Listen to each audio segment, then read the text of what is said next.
amosin'i jesosy jesosynao a lasa anao mandeha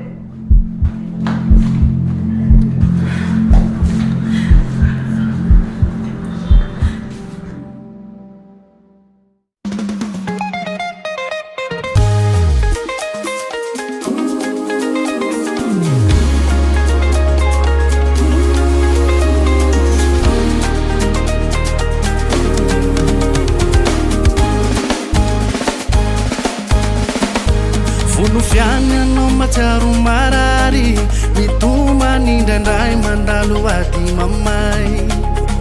finy jesosy hitanao ny ankatriny mboly veriny indray mandatsa sy maneso avoko ireo raha tsy fanahy mahita ny fahalavonao finy jesosy hitanao ny ankatriny mboly ado anao farapinanao ny mandeha antyirty de hoy aminao hoe mitraka azakifa mitraka ny vahorinany no lalovanao io neresy jesosy ato anao manoso eo amy fiainako ianao fa ninonino natao ny famatotra aminao jesosy o za tsy alaminao satsy alaminao zany voalino ataoko raha mbola velona ny aiko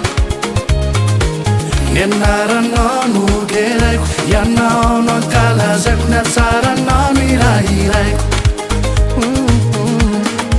na ny efa maty de mbola velony indray nijambana iratra ny monany tegna ny malemy nandeha ka zay fiainanao ve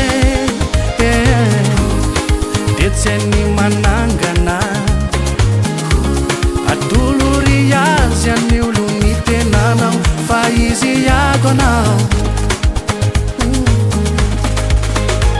farapinanao ny mandeha antyirty de hoy aminao hoe mitraka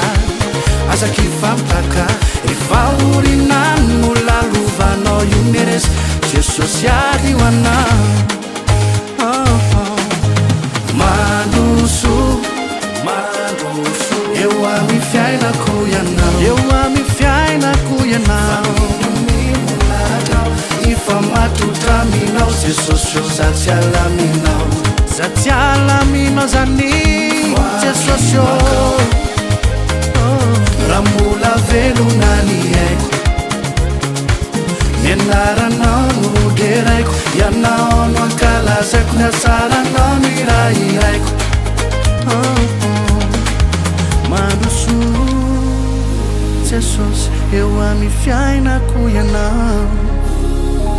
fa ninonino natao ifa matotra aminao jesosy o za tsy alaminao voatino ataoko jesosy raha mbola velona ny aiko ny anaranao no deraiko ianao no ankalazaiko ny atsaranao no irahiraiko